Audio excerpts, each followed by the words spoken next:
Eventos finais, capítulo 8. As cidades. Os primeiros construtores de cidades. Recebendo a maldição de Deus, Caim se retirou da casa do pai. Escolheu a princípio para si a ocupação de cultivador do solo, e então fundou uma cidade, chamando-a pelo nome de seu filho mais velho.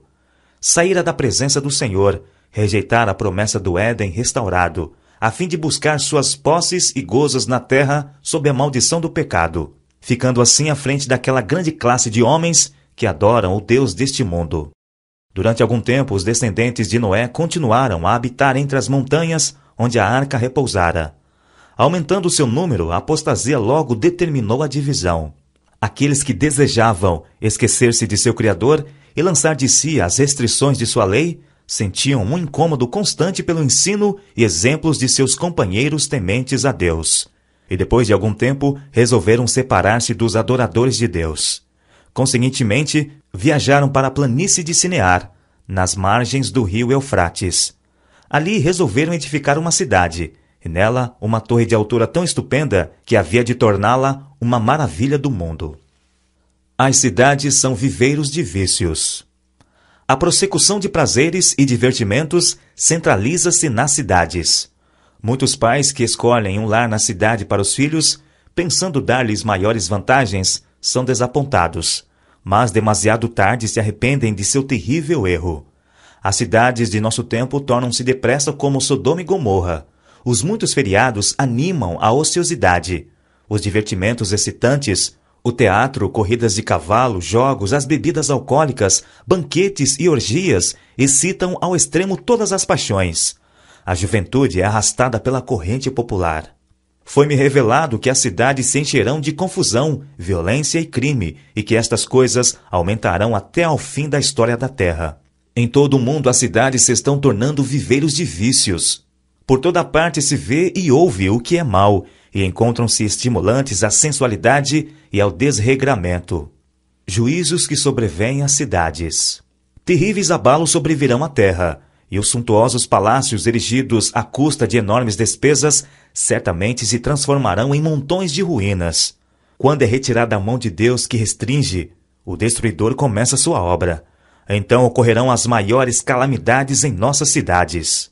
O Senhor faz advertências aos habitantes da terra, como no incêndio de Chicago e nos de Melbourne, Londres e da cidade de Nova York. O fim está perto, e cada cidade será transtornada de todos os modos. Haverá confusão em todas as cidades. Tudo que puder ser abalado, há de ser abalado, e não sabemos o que virá em seguida. Os juízos serão de acordo com a iniquidade das pessoas, e luz da verdade que elas tiveram. Quem dera que o povo de Deus tivesse uma ideia da impendente destruição de milhares de cidades, agora quase dominadas pela idolatria. Está próximo o tempo em que grandes cidades serão destruídas, e todos devem ser advertidos destes juízos vindouros. Edifícios à prova de catástrofes se transformarão em cinzas. Vi as mais dispendiosas estruturas de edifícios erigidos e que se acreditava serem à prova de fogo. E assim como Sodoma pereceu nas chamas da vingança de Deus, essas suntuosas construções também se transformarão em cinzas. Os lisonjeiros monumentos da grandeza de homens serão reduzidos a pó, mesmo antes que sobrevenha ao mundo a última grande destruição. Deus está retirando o seu espírito das ímpias cidades, as quais se tornaram como as cidades do mundo antediluviano e como Sodoma e Gomorra. Suntuosas mansões, maravilhas da habilidade arquitetônica serão destruídas num momento para outro, quando o Senhor notar que os proprietários excederam os limites do perdão. A destruição pelas chamas de majestosos edifícios que se presumia serem à prova de fogo é uma ilustração de como, em pouco tempo, a arquitetura da terra jazerá em ruínas. Os homens continuarão a erigir edifícios dispendiosos que custem milhões de dólares. Será dada especial atenção à sua beleza arquitetônica e à firmeza e solidez com que são construídos. Mas o Senhor me informou que, não obstante a extraordinária firmeza e o dispendioso aparato, esses edifícios terão o mesmo fim que o Templo de Jerusalém. A cidade de Nova York. Deus não tem executado sua ira sem misericórdia. Sua mão ainda está estendida. Sua mensagem precisa ser transmitida na grande Nova York. deve ser mostrado ao povo como é possível para Deus, com um simples toque de sua mão, destruir os bens que eles acumularam para o último grande dia. Não tenho luz especial a respeito do que sobrevirá a Nova York, mas sei que um dia os grandes edifícios que estão ali serão demolidos pela ação construtiva e destrutiva do poder de Deus. A morte chegará a todos os lugares. É por isso que estou tão ansiosa de que nossas cidades sejam advertidas. Uma ocasião, achando-me eu na cidade de Nova York, fui convidada, à noite, para contemplar os edifícios que se erguiam, andar sobre andar, para o céu. Garantia-se que esses edifícios seriam a prova de fogo, e haviam sido erigidos para glorificar seus proprietários e construtores. A cena que em seguida passou perante mim foi uma alarma de fogo. Os homens olhavam aos altos edifícios, supostamente incombustíveis, e diziam: estão perfeitamente seguros. Mas esses edifícios foram consumidos como se fossem feitos de pés. Os aparelhos contra incêndios nada podiam fazer para deter a destruição. Os bombeiros não podiam fazer funcionar as máquinas. Chicago e Los Angeles.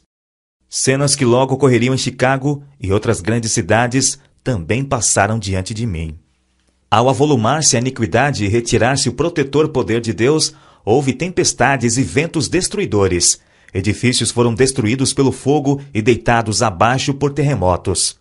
Algum tempo depois disso, foi-me mostrado que a visão dos edifícios em Chicago e o ônus sobre os recursos de nosso povo para erigi-los e sua destruição era uma lição prática para o nosso povo, advertindo-os de que não deviam investir amplamente seus recursos em propriedades na cidade de Chicago ou em alguma outra cidade, a não ser que a providência divina abrisse o caminho e indicasse claramente o dever de construir ou comprar, por ser necessário a transmissão da mensagem de advertência. Foi feita uma admoestação similar no tocante ao ato de construir em Los Angeles. Reiteradas vezes tenho sido avisada de que não devemos aplicar recursos na construção de edifícios dispendiosos nas cidades. São Francisco e Oakland. São Francisco e Oakland estão se tornando como Sodoma e Gomorra, e o Senhor irá puni-las. Não vai longe o tempo em que elas sofrerão os seus juízos. O terrível terremoto que sobreveio a São Francisco será seguido de outras manifestações do poder de Deus. Sua lei tem sido transgredida. As cidades tornaram-se poluídas pelo pecado. Estudai a história de Nínive. Deus enviou uma mensagem especial a essa cidade iníqua por intermédio de Jonas. Muitas mensagens como a sua seriam transmitidas em nossa época, se as cidades iníquas se arrependessem como Nínive. Mesmo nas cidades em que os juízos de Deus têm caído em consequência dessa transgressão, não há sinais de arrependimento. Os bares ainda estão abertos e muitas tentações são mantidas diante do povo. Outras cidades iníquas. Ao nos aproximarmos do fim da história terrestre, as cenas da calamidade de São Francisco hão de repetir-se em outros lugares. Estas coisas me infundem um ar muito solene, pois sei que o dia do juízo está precisamente diante de nós. Os juízos que já ocorreram constituem uma advertência, mas não o fim da punição que sobrevirá às cidades iníquas. Estas cenas logo serão presenciadas assim como foram claramente descritas. Apresento estas maravilhosas declarações das Escrituras para a consideração de todos. As profecias relatadas no Antigo Testamento são a palavra do Senhor para os últimos dias e cumprir-se-ão com tanta certeza como vimos a desolação de São Francisco. Tenho ordem de declarar a mensagem, dizendo que as cidades onde reina a transgressão, extremamente pecadoras, serão destruídas por terremotos, pelo fogo e por dilúvio. Todas as advertências de Cristo acerca dos eventos que ocorrerão perto do fim da história terrestre estão agora se cumprindo em nossas grandes cidades. Deus está permitindo que estas coisas sejam trazidas à luz para que as possa ler até quem passa correndo. A cidade de São Francisco é uma amostra do que o mundo inteiro está se tornando. O pernicioso suborno, a malversão de recursos, as transações fraudulentas entre os homens que têm autoridade para soltar os culpados e condenar os inocentes, toda essa iniquidade está enchendo outras grandes cidades da terra e tornando o mundo como ele era nos dias que precederam o dilúvio. Os sindicatos nas cidades. Satanás está ativamente em operação em nossas cidades populosas. Sua obra é observada na confusão, na luta e discórdia entre o capital e o trabalho, bem como na hipocrisia que penetrou nas igrejas. a concupiscência da carne, a soberba dos olhos, a ostentação do egoísmo, o abuso do poder, a crueldade e a força empregados para fazer com que os homens se liguem às confederações e uniões, atando-se a si mesmos em molhos para a queima dos grandes fogos dos últimos dias, tudo isso é operação de instrumentos satânicos. Os ímpios estão sendo atados em feixes, atados em trustes, em sindicatos, em confederações. Não devemos ter nada que ver com essas organizações. Deus é nosso soberano, o nosso governador, e Ele nos convida a sair e separar-nos do mundo. Retirai-vos do meio deles, separai-vos, diz o Senhor, não toqueis em coisas impuras. Se recusarmos fazer isso, se continuarmos a nos vincular ao mundo e a encarar toda a questão de um ponto de vista mundano, tornar-nos-emos como o mundo. Quando métodos e ideias mundanos governam nossas transações, não podemos colocar-nos sobre a elevada e santa plataforma da verdade eterna. Os sindicatos, uma fonte de perturbação para os adventistas. Os sindicatos serão um dos instrumentos que trarão sobre a terra um tempo de angústia, tal como nunca houve desde o princípio do mundo. Alguns homens combinarão segurar todos os meios que se possam obter em certos ramos de negócio. Formar-se-ão sindicatos, e os que a eles se recusam unir serão homens marcados. Por causa dessas uniões e confederações, logo será muito difícil nossas instituições levarem avante seu trabalho nas cidades. Minha advertência é: conservai-vos fora das cidades. Não edifiqueis sanatórios nas cidades.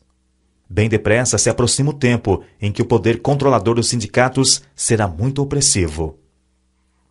Nas cidades, muitos anseiam por luz e verdade. As cidades das nações serão tratadas rigorosamente. Contudo, não serão castigadas com a extrema indignação de Deus, porque algumas almas ainda se despregarão dos enganos do inimigo, arrepender-se-ão e se converterão. As trevas espirituais que cobrem o mundo inteiro estão se intensificando nos apinhados centros populacionais. É nas cidades das nações que os obreiros evangélicos encontram a maior impenitência e a maior necessidade. E nessas mesmas cidades, os ganhadores de almas deparam com algumas das maiores oportunidades. Em meio às multidões que não pensam em Deus e no céu, encontram-se muitos que almejam luz e pureza de coração. Até mesmo entre os descuidados e indiferentes, a atenção de não poucas pessoas pode ser atraída por uma revelação do amor de Deus pela alma humana. É preciso haver diligente esforço nas cidades. Como preparação para a vinda de Nosso Senhor, devemos realizar um amplo trabalho nas grandes cidades. Temos um solene testemunho a ser dado nesses grandes centros. A mensagem de advertência para este tempo não está sendo transmitida diligentemente no grande mundo comercial. Dia a dia, os centros de comércio estão repletos de homens e mulheres que necessitam da verdade para este tempo, mas não obtêm conhecimento para a salvação de seus preciosos princípios, porque não são envidados diligentemente e perseverantes esforços para alcançar esta classe de pessoas onde elas se encontram. A mensagem do terceiro anjo deve agora ser proclamada não só em países distantes, mas também em negligenciados lugares por perto, em que há multidões não advertidas e salvas. Nossas cidades em toda parte requerem diligente e sincero trabalho da parte dos servos de Deus. Nem todos podem deixar as cidades por enquanto. Sempre que possível, é dever dos pais estabelecer lares nos campos para os filhos. Conforme o tempo avança, cada vez mais terá nosso povo de sair das cidades. Durante anos temos recebido a instrução de que nossos irmãos e irmãs, e especialmente as famílias que têm filhos, devem fazer planos para abandonar as cidades conforme diante deles se abra o caminho para fazê-lo. Muitos terão de trabalhar com empenho para ajudar a abrir o caminho. Mas até que seja possível saírem, durante todo o tempo que ali permanecerem, devem ser muito ativos em fazer trabalho missionário, por mais limitada que seja sua esfera de influência. Nossas cidades estão se tornando cada vez mais ímpias, e cada vez mais se torna evidente que os que desnecessariamente nelas permanecem, fazem-no pondo em perigo a salvação de sua alma. Cidades e vilas se acham embebidas no pecado e na corrupção moral. Todavia, existem Lós em toda Sodoma. Escolas, igrejas e restaurantes nas cidades. Muito mais se pode fazer para salvar e educar os filhos dos que presentemente não podem sair das cidades. Essa é uma questão digna dos nossos melhores esforços. Devem-se estabelecer escolas de igreja para as crianças que estão nas cidades, e em ligação com essas escolas, devem-se tomar providências para o ensino de estudos mais elevados, onde estes forem exigidos. Nossos restaurantes devem estar nas cidades, pois de outra maneira, os obreiros desses restaurantes não poderiam alcançar o povo e ensinar-lhe os princípios do viver sadio. Repetidamente nos vem o Senhor instruindo que devemos fazer o trabalho nas cidades, partindo de centros da periferia. Nessas cidades, devemos ter casas de culto, como memoriais de Deus, mas as instituições para a publicação de nossa literatura, para a cura dos enfermos e para o preparo de obreiros, devem ser estabelecidas fora das cidades. É especialmente importante que nossos jovens sejam protegidos das tentações da vida citadina. Não são aconselhadas mudanças precipitadas. Cada qual tome tempo para considerar cuidadosamente e não ser como o homem da parábola que começou a edificar e não pôde terminar. Nenhuma mudança se deve fazer sem que tal passo e tudo o que ele implica sejam cuidadosamente considerados. Tudo pesado. Pode haver indivíduos que agem precipitadamente e entram em algum negócio de que nada sabem. Deus não exige tal coisa. Nada se faça de maneira desordenada, para que não haja grande perda ou sacrifício de propriedade, devido a discursos ardentes e impulsivos que despertam um entusiasmo que não é segundo a vontade de Deus, para que por falta de equilibrada moderação e devida contemplação e de sadios princípios e propósitos, uma vitória que necessitava ser ganha se transforme em derrota. O sinal de fuga das cidades. Não vem muito distante o tempo em que, como os antigos discípulos, seremos forçados a buscar refúgio em lugares desolados e solitários. Como o cerco de Jerusalém pelos exércitos romanos era o sinal de fuga para os cristãos judeus, assim, o arrogar-se nossa nação o poder no decreto que torna obrigatório o dia de repouso papal será uma advertência para nós. Será então tempo de deixar as grandes cidades, passo preparatório ao sair das menores para as lares retirados em lugares solitários entre as montanhas. Alguns justos ainda estarão nas cidades, depois que for aprovado o decreto de morte. No tempo de angústia, fugimos todos das cidades e vilas, mas fomos perseguidos pelos ímpios, os quais entraram nas casas dos santos com a espada. Ao deixarem os santos as cidades e vilas, eram perseguidos pelos ímpios que os procuravam matar. Mas as espadas que se levantavam para matar o povo de Deus quebravam-se e caíam tão impotentes como uma palha. Anjos de Deus escudavam os santos. Posto que um decreto geral haja fixado um tempo em que os observadores dos mandamentos poderão ser mortos, seus inimigos, em alguns casos, se antecipam ao decreto e, antes do tempo especificado, se esforçam por tirar-lhes a vida. Mas ninguém pode passar através dos poderosos guardas estacionados em redor de toda a alma fiel. Alguns são assaltados ao fugirem das cidades e vilas, mas as espadas contra eles levantadas se quebram e caem tão impotentes como a palha. Outros são defendidos por anjos sob a forma de guerreiros.